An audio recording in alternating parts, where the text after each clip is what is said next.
কোনো কোনো ধরনের চারবার এই কি করা হয়েছে, ওপেন হার্ট সার্জারি করা হয়েছে। একবার রাসূল সাল্লাল্লাহু আলাইহি সাল্লাম প্রথমবার হুজুর যখন একেবারে শৈশবে, তখন ওই সময় আল্লাহ রাসূল সাল্লাল্লাহু আলাইহি সাল্লামকে এইভাবে সিনা চাক করা হয়েছে, ওপেন হার্ট সার্জারি করা হয়েছে। কেন করলেন? মুফাসসিরিনে কেরামের ব্যাখ্যা হচ্ছে, শিশুর যে সমস্ত আচরণ থাকে মানুষের মধ্যে সাধারণত আল্লাহ রাসূলের ভিতরে যেন সেগুলো না থাকে, সেটাকে বের করে দিয়েছে। দ্বিতীয়বার কেন করেছেন? দ্বিতীয়বার করেছেন যুবক অবস্থায় যৌবনের যে সমস্ত আচার আচরণ থাকে যুবকের মাঝে, এগুলো আল্লাহ রাসূলের ভিতর থেকে কি করে দেওয়া হয়েছে? বের করে দেওয়া হয়েছে, যেন আমাদের মতো এই যৌবনের যে আচরণ এগুলো আল্লাহর কাছে, আল্লাহ রাসূলের কাছ থেকে প্রকাশ না পায়। আর ৩ নম্বর, এই মেরাজে যাওয়ার আগে আল্লাহ রাসূল সাল্লাল্লাহু আলাইহি ওয়াসাল্লামের ওপেন হার্ট সার্জারি করা হয়েছে। হাদিস শরীফে আছে, আপনার জান্নাতি কস্তুরী নিয়ে আসা হয়েছে এবং ঝকঝকের পারে নিয়ে আল্লাহ রাসূল সাল্লাল্লাহু আলাইহি ওয়াসাল্লামকে সেখানে ওনার ওপেন হার্ট সার্জারি করা হয়েছে এবং ভিতর থেকে কি বের করা হয়েছে এটা যিনি করাইছেন আর যারা করছেন তারা ভালো জানেন।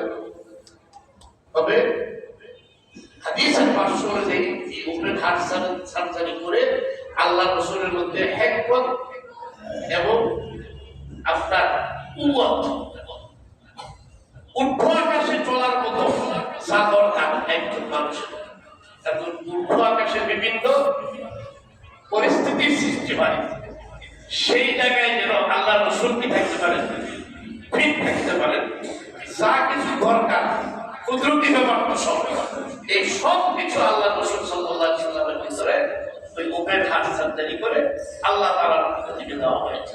সুবহানাল্লাহ। এরপরে রাসূল সাল্লাল্লাহু আলাইহি ওয়াসাল্লাম 2 রাকাত নামাজ আদায় করেছেন। এখান থেকে আমাদের জন্য একটা সবক হচ্ছে, কোন সফরে যাওয়ার আগে 2 রাকাত নফল নামাজ পড়া, এটা নবীদের, সকল নবীদের একটা কি সুন্নাহ। এই জন্য এর অনেক বরকত আছে। আপনি যদি 2 রাকাত নামাজ পড়ে বের হন বাড়ি থেকে, বিসমিল্লাহি তাওয়াক্কালতু আলাল্লাহ যখন আপনি বলে বের হবেন ঘর থেকে, লা হাওলা ওয়ালা কুওয়াতা ইল্লা বিল্লাহ, তখন আল্লাহর পক্ষ থেকে বলা হবে, উদিতা কুফিতা ও উদিতা ওয়া তানাহা আনহু শাইতান, তোমাকে হেদায়েত দেওয়া হয়েছে, তোমার জন্য আল্লাহ যথেষ্ট হয়ে গেছে, তোমাকে আল্লাহ তাআলা নিরাপত্তার বেষ্টনীতে দিয়েছেন, এবং শুধু তাই নয়, শয়তানের ওয়াসওয়াসা থেকে আল্লাহ তোমাকে নিরাপত্তা দিয়েছেন। সুবহানাল্লাহ। এই জন্য আমরা চেষ্টা করব সফরে রওনা করার আগে 2 রাকাত নফল নামাজ পড়ে আল্লাহর উপর তাওয়াক্কুল ভরসা করে বের হওয়া। বিসমিল্লাহি তাওয়াক্কালতু আলাল্লাহ। এরপরে বোরাক আনা হয়েছে, আপনার জান্নাত থেকে বোরাক নিয়ে আসা হয়েছে। এখন এই বোরাকটা কেমন, এই ব্যাপারে হাদিস শরীফে ভাষ্য হচ্ছে, ওয়াদাবাতুল আবিয়াদু তাওয়িল মা ফাওকাল হিবা ওয়া দুনাল বাগল ইয়াদউ হাজিরাহু ইনদা তারফিহি মুত্তাহা। হাদিসের ভাষা হইছে, এটা আমরা গাধার চেয়ে বড়, খচ্চরের চেয়ে ছোট, এরকম একটা জানোয়ার। এটা আমরা যেমন মনে করি ঘোড়ার মতো, গাধার মতো, এরকম না।